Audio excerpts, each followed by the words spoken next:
നട്ടെല്ലിന് പരിക്ക് പറ്റിയാൽ ജീവിതം തന്നെ തീർന്നു എന്ന് ചിന്തിക്കുന്നവരാണ് നമ്മളിൽ പലരും അല്ലേ? അത്തരത്തിൽ നട്ടെല്ലിന് പരിക്ക് പറ്റിയ ഒരാളിനെ നമ്മൾ ഹോസ്പിറ്റലിൽ എത്തിക്കുന്നത് എങ്ങനെയായിരിക്കും? ഒരാൾ മുകളിൽ നിന്ന് വീഴുകയോ അല്ലെങ്കിൽ ഒരു വാഹനാപകടത്തിൽ പെടുകയോ ചെയ്താൽ എങ്ങനെയെങ്കിലും വലിച്ചു വാരി എടുത്ത് ഹോസ്പിറ്റലിലേക്ക് കൊണ്ടുപോവുക എന്നുള്ളതായിരുന്നു നമ്മൾ സാധാരണ കണ്ടു പരിചയിച്ചിട്ടുള്ള രീതി.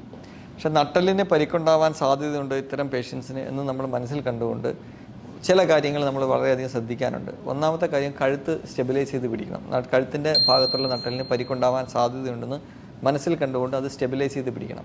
അതുപോലെ നമ്മൾ രോഗിയെ കൈകാല് തൂക്കിയെടുക്കാതെ അതിന് പകരം ഒരു പലകയോ അങ്ങനത്തെ എന്തെങ്കിലും സ്റ്റേബിളായിട്ടുള്ളൊരു സാധനം കൊണ്ടുവന്ന് അയാളുടെ ബാക്കിൽ വെച്ചിട്ട് നട്ടെല്ല് വളയാതെയോ തിരിയാതെയോ രീതിയിൽ വളരെ മൃദുവായിട്ട് പതുക്കെ വേണം എടുത്ത് ആ ബോർഡിലേക്ക് വെച്ചിട്ട് അല്ലെങ്കിൽ ആ ഒരു പലകയിലേക്ക് വെച്ചിട്ട് ആ പലയോടുകൂടി വേണം പേഷ്യൻറ്റിനെ ആംബുലൻസിലോ അല്ലെങ്കിൽ മറ്റേതെങ്കിലും വാഹനത്തിലോ കയറ്റിയിട്ട് ഹോസ്പിറ്റലിലേക്ക് കൊണ്ടുപോകാൻ. പ്രത്യേകം ശ്രദ്ധിക്കേണ്ട കാര്യം, കഴുത്തിൻ്റെ ഭാഗമാണെങ്കിലും നട്ടെല്ലിൻ്റെ മറ്റു ഭാഗങ്ങളാണെങ്കിലും ട്വിസ്റ്റ് ചെയ്യുകയോ അല്ലെങ്കിൽ ബെൻഡ് ചെയ്യുകയോ ചെയ്യാതിരിക്കാൻ പ്രത്യേകം ശ്രദ്ധിക്കണം.